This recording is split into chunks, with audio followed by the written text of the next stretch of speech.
Olá a todos, tudo bem por aí? Bom, então, na aula de hoje, assim como a gente fez quando terminou o capítulo 16, vai ser uma aula dedicada à revisão. Então, eu vou começar ela resolvendo alguns exercícios do capítulo 17 que eu tinha indicado para vocês. Então, esse material eu vou passar, vai estar no site lá, como sempre, né? Vocês vão poder acessar. Vou explicar a resolução dos exercícios que estão aqui. E dúvidas, canais de sempre, e-mail, chat no horário da aula. Basicamente isso, beleza? Então vamos lá. Então o capítulo 17, basicamente, ele trata da parte de ondas sonoras, ok?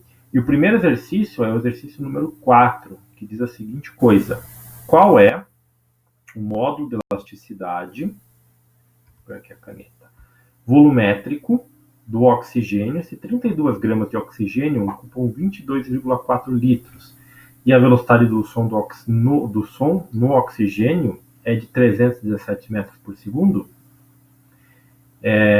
Então, o que acontece aí é o seguinte, pessoal. A gente tem esta equação aqui, não é, para a velocidade do som num meio gasoso, não é?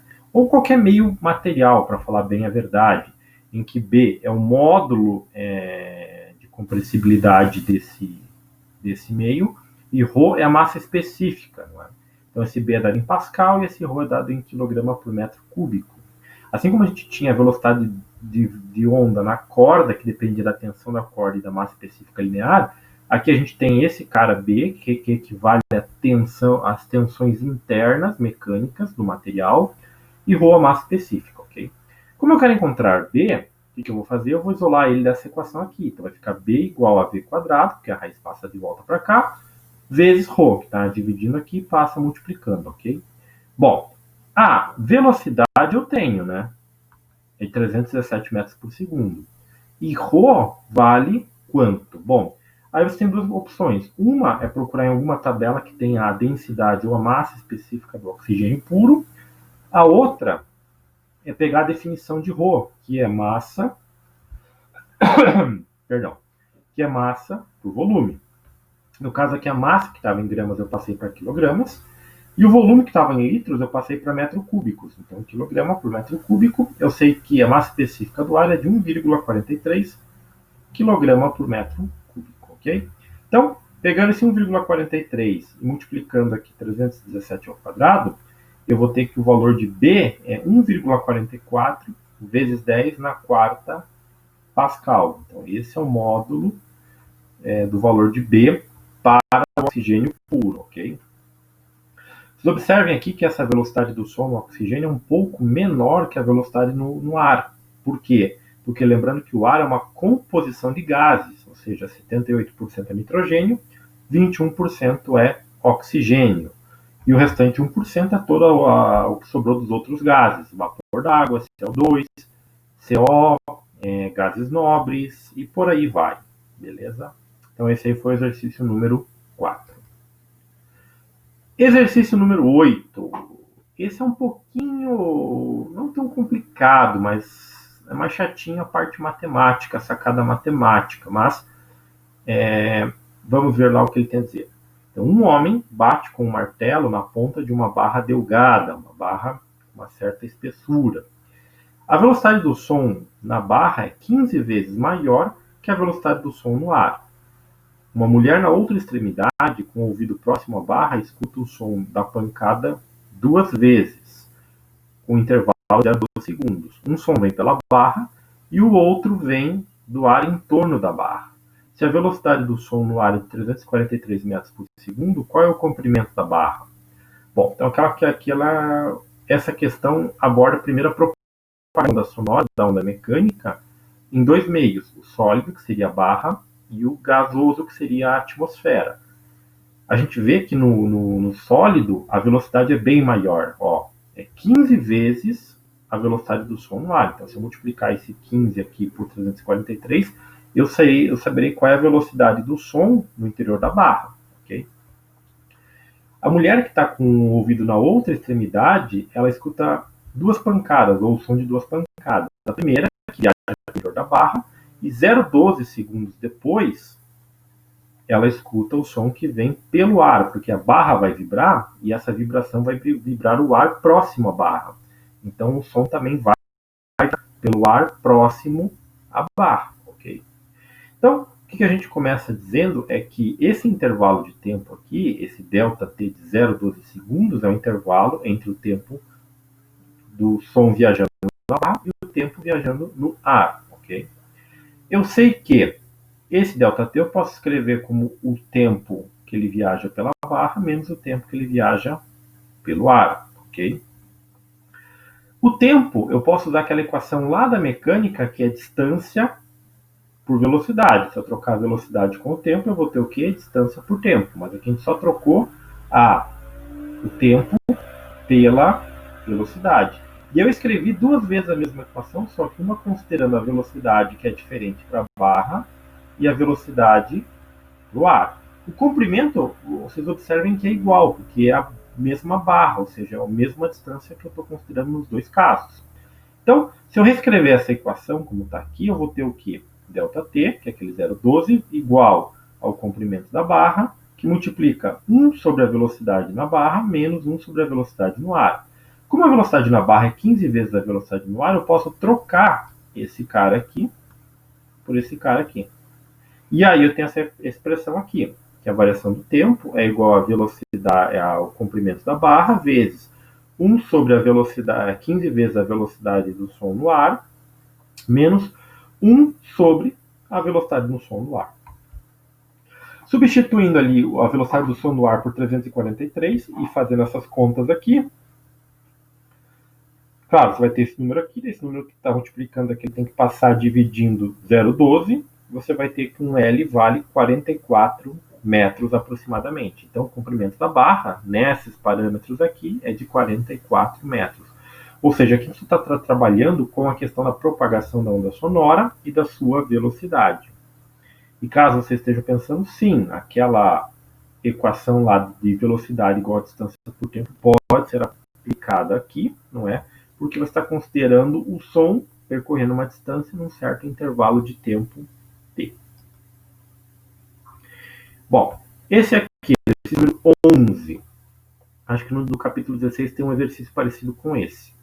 Então ele diz lá, se a forma de uma onda sonora que propaga no ar é S em função de x e t igual a 6 nanômetros, cosseno de kx mais 3000t mais φ, quanto tempo uma molécula de ar no caminho da onda leva para se mover entre os deslocamentos S igual a 2 nanômetros e S igual a menos 2 nanômetros? Okay? Então, vamos entender o que acontece. Toda vez que uma onda sonora, como a gente já viu na simulação, viaja pelo ar, ela imprime uma pressão e um deslocamento S, fazendo com que as moléculas de ar vibrem em posição de equilíbrio, ou seja, elas vão se deslocar. Se a molécula de ar está neste ponto de equilíbrio aqui, o que acontece? Ela vai se deslocar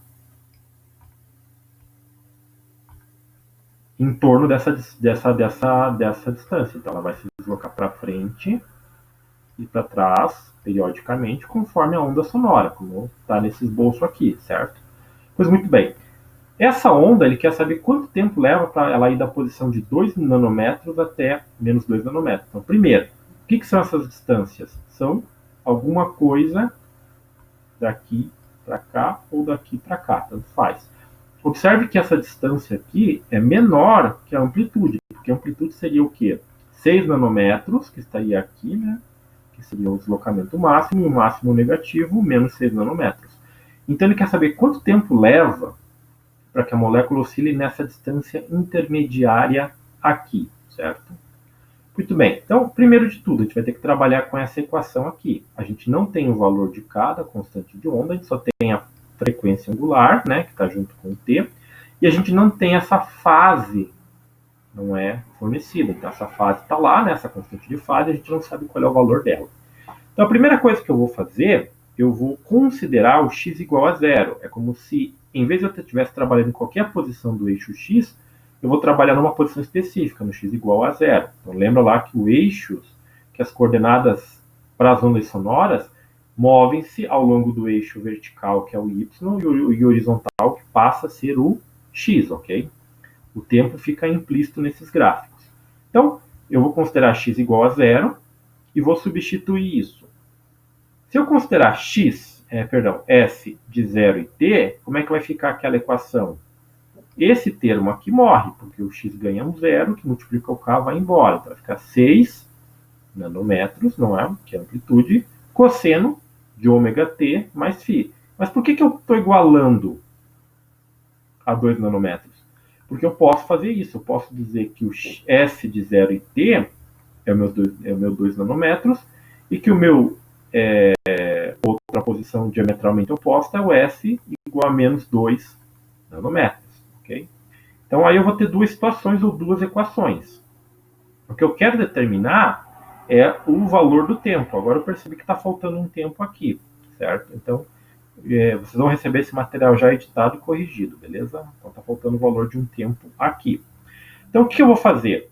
Primeiro, eu vou pegar esse par de equações e vou dar uma simplificada nela. Então o que eu vou fazer? Vou passar esse 6 que está multiplicando, dividindo esse cara aqui. E elas vão ficar dessa forma aqui embaixo, ok? Certo? Tentei aqui. Depois, eu chamei esses t's de T1 e T2. Por quê? Eu posso dizer que T1 é quando ela está em menos 2 nanômetros. E T2 em 2 nanômetros. Ok? E aí o que eu vou fazer? Bom, daqui para cá, dessa de cima aqui para essa, eu só passei dividindo 6. E aqui eu simplifiquei. Então ficou 1/3 e menos 1/3. Certo? E aí o que eu vou fazer? Eu preciso isolar o t. Para isolar o t, eu vou aplicar cosseno na menos 1, que é a inversa, para assumir com o cosseno daqui e daqui. Só que quando eu aplico, tem que aparecer esse cosseno na menos 1 aqui e aqui. Vai ficar assim, 3000t1 mais φ igual a cosseno na menos 1 de 1/3. E 3000t2 mais φ igual a cosseno na menos 1 de menos 1/3. E aí o que eu vou fazer? Primeiro de tudo, vou subtrair a equação de cima da equação de baixo. Se eu fizer isso, φ menos ele mesmo vai eliminar. E aí eu vou ficar com o 3000, que é o termo em comum, vou colocar em evidência. E vai ficar T1 menos T2 cosseno na menos 1 de 1/3 menos cosseno na menos 1 de menos 1/3. E aí quando você tirar o cosseno na menos 1 ou o arcosseno desse cara e subtrair eles e dividir por 3000, você vai encontrar um ΔT de 23 milissegundos, ou 23 vezes 10 a menos 3 segundos, ou 2,3 vezes 10 a menos 2 segundos, enfim, depende de como a calculadora está para notação científica. E outra coisa, para calcular isso daqui, vocês vão ter que colocar ela em radianos. Se ela estiver mostrando o Gzinho lá de grados ou D de graus, vocês vão ter que trocar para R de radianos, ok? E aí você consegue, então, determinar que o tempo que ela leva para ir da posição menos 2 até 2 nanômetros é de 23 milissegundos. Ah, mas se eu quisesse fazer isso para toda a amplitude, então, em vez de colocar 2 e menos 2 aqui, você colocaria 6 e menos 6, e aí faria todo o procedimento normal, certo? Que é aquele tempo que leva para ela se agitar em torno dessa posição de equilíbrio nesses limites, como eu estou mostrando aqui, beleza? Então, o mais chato nesse caso aqui é trabalhar com essas equações, com esse conjunto de duas equações, não é? Fora isso, todo o resto está resolvido aqui, beleza? Muito bem. 16. Agora a gente vai para a parte de interferência. Então, no exercício anterior a gente trabalhou com a equação da onda, não é? Aquela equação de... Deixa eu voltar aqui. A equação do deslocamento, né? S de x e t. Tem a equação de pressão, não é? O ΔP, em função de x e t. E lembrem-se que a gente também tem a equação y lá das ondas nas cordas de x e t. Então, observe que essas três equações, elas estão relacionando sempre a mesma coisa. Uma posição e um tempo para uma variação de alguma grandeza. Nesse caso, a grandeza dessa equação aqui, é o deslocamento, ou seja, o quanto desloca, não é? Imaginando que se isso aqui fosse uma membrana, o quanto isso desloca para frente e para trás, beleza? Então, exercício número 16. Duas ondas sonoras produzidas por duas fontes diferentes, de mesma frequência, 540 Hz, propagam na mesma direção e no mesmo sentido a 330 metros por segundo. As fontes estão em fase. Qual é a diferença de fase das ondas em um ponto que está a 4,4 metros de uma fonte e 4 metros da outra? Então, a gente está trabalhando com a parte da interferência. Então, lembra que a equação da interferência lá é o φ igual a 2π delta L sobre lambda, não é? Como está mostrado aqui. E essa é aquela questão da interferência relacionada ao caminho que as ondas tomam. Então, se você quiser avaliar mais de uma fonte sonora emitindo o som para um determinado ponto, dependendo das distâncias que essas fontes estão a esse ponto, você pode ter inteiros para essa razão aqui, ΔL sobre lambda. Se você tiver inteiros como 0, 1, 2, 3 e por aí vai, a interferência é construtiva. Se você tiver inteiros fracionários, tipo meio, 2,5, 3,5 por aí vai, você tem uma interferência destrutiva, okay? Que é o que é calculado nesse caso aqui. E a gente percebeu naqueles experimentos lá que depende do caminho que a onda toma, você vai ter interferência construtiva ou destrutiva num plano, por exemplo. Então, o que a gente faz? Quem é o ΔL? O ΔL é a diferença de caminhos. Para o ponto que eu quero, um caminho é 4,4 e o outro é 4. Então, é 4,4 menos 4. Dividido pelo comprimento de onda. Eu não sei o que é o comprimento de onda, mas eu tenho a velocidade da onda. Então, observe que ele forneceu aqui 330. E forneceu a frequência. Certo? E aí, se a gente lembrar daquela relação que a frequência é a velocidade pelo comprimento de onda, eu posso inverter aquilo. E aí eu vou ter, então, que o comprimento de onda vai ser o quê? Vai ser a velocidade pela frequência. Então, é 330 por 540, substitui aqui, e tudo isso vezes 2π. Então, você vai ter um φ, um ângulo de fase, ou uma defasagem de 4,12 radianos. Para aquele ponto em que você está a 4,4 metros e 4 metros das fontes, respectivamente, ok? Mas se eu quiser saber se a interferência é construtiva ou destrutiva, bom, você pode calcular esse cara aqui e você vai verificar se ele é um inteiro ou se ele é fracionário. Se ele for fracionário, você vai ter aqui uma interferência destrutiva, mas não é o caso que ele pediu nesse problema aqui, beleza? Bom, 42, aqui já são os tubos oscilantes, aqueles tubos que têm uma ou duas extremidades abertas. Então, se a gente lembrar das cordas, a gente tinha corda com as duas extremidades fixas, ou corda com uma extremidade fixa e a outra livre. Aqui não, aqui a gente tem duas extremidades abertas e uma extremidade aberta, ok? Nos slides da aula tem lá as relações que vocês podem comparar. E é justamente o que pede nesse exercício aqui. Então, olha só, no tubo de órgão A, com as duas extremidades abertas, tem uma frequência fundamental de 300 Hz. Então, o N fundamental, o N igual a 1, é 300 Hz para o tubo A. O terceiro harmônico do tubo do órgão B, esse outro tubo aqui com uma extremidade aberta, então olha só, esse tem uma extremidade aberta, e esse aqui tem vamos marcar aqui, as duas extremidades abertas. Tem a mesma frequência que o segundo harmônico do tubo A. Qual é o comprimento A do tubo A e B do tubo B? Ou seja, então ele deu alguns dados correlatos aos dois tubos, né? São dois tubos distintos A e B, e ele quer saber qual é o comprimento de ambos os tubos. Pois bem, ele diz que o terceiro harmônico do tubo B é igual, ou tem a mesma frequência, que o segundo harmônico do tubo A. Então, se eu pegar essa informação, eu posso escrever isso aqui, ó.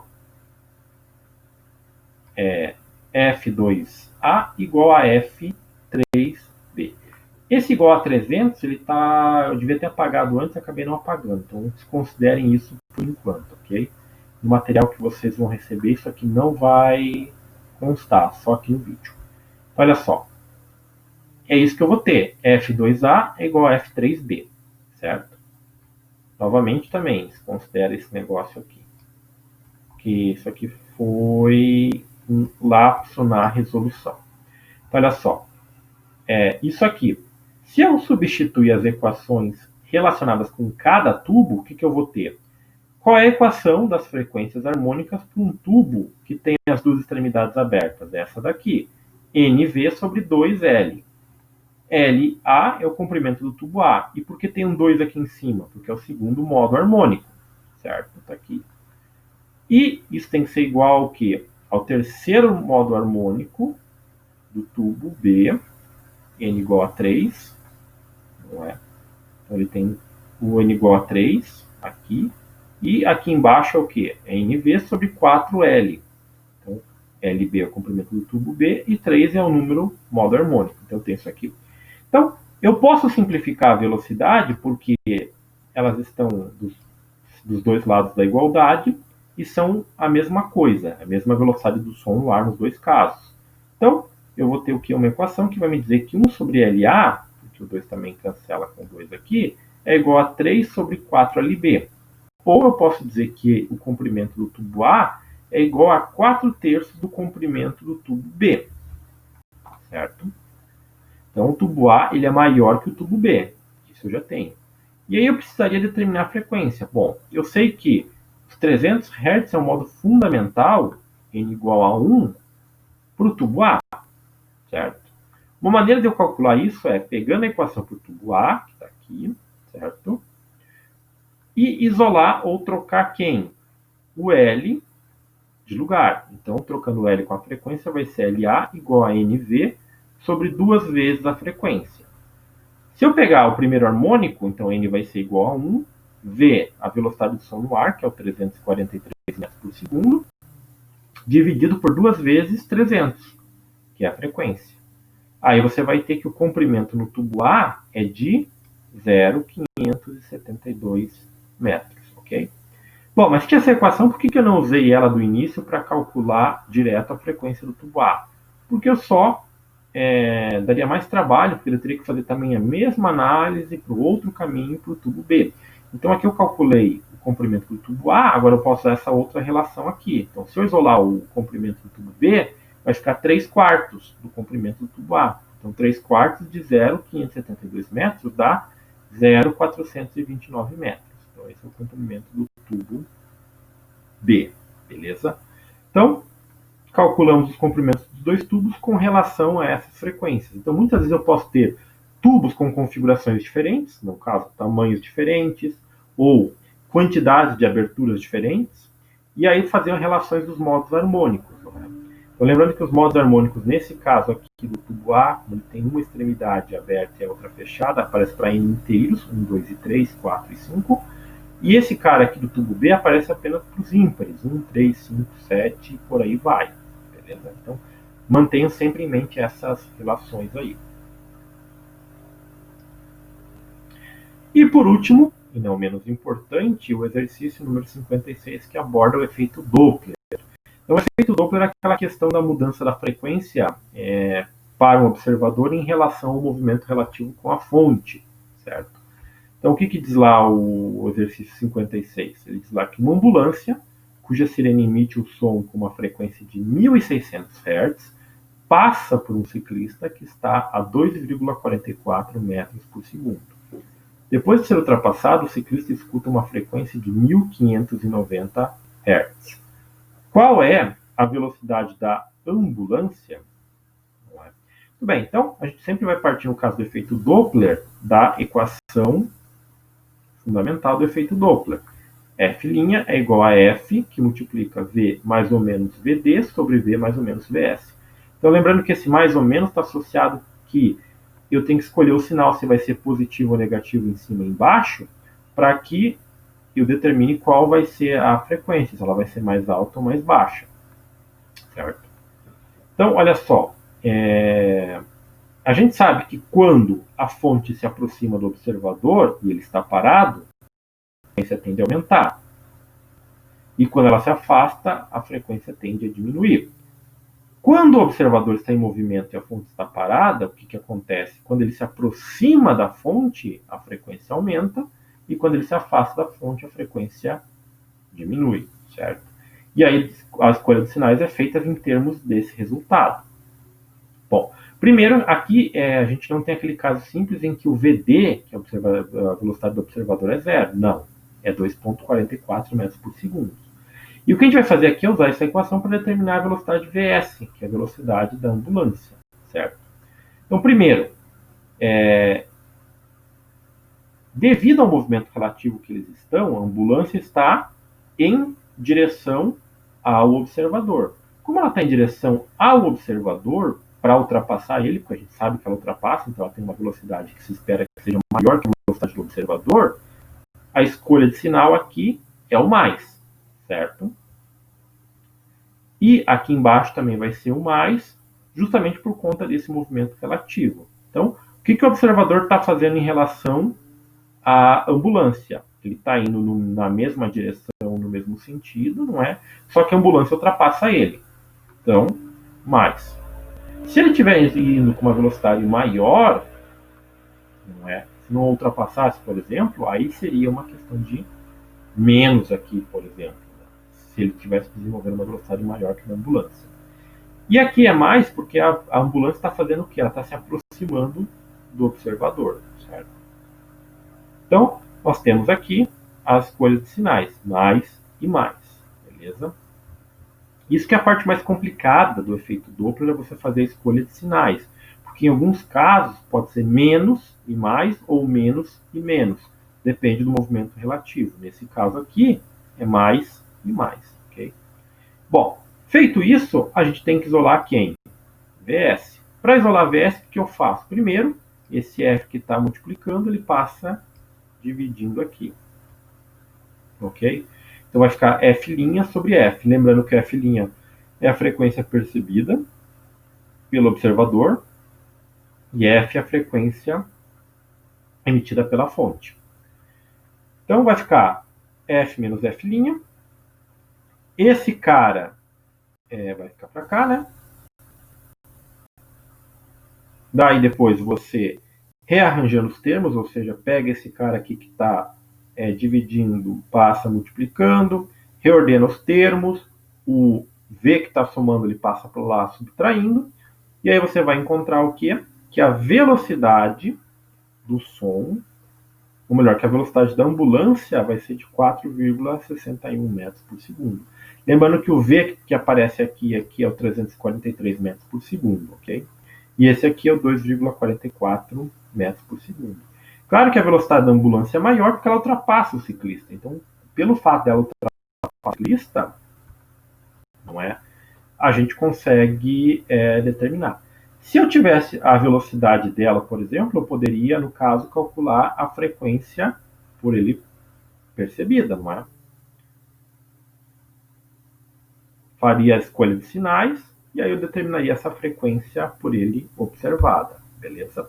Então eu sei que esses do efeito Doppler são um pouquinho mais chatos, mas deem uma olhada nos exemplos que tem ali no material que eu passei para vocês, daquele livro do Sears, que tem lá na Biblioteca Virtual Pearson. Lá tem mais de um exemplo para diferentes situações.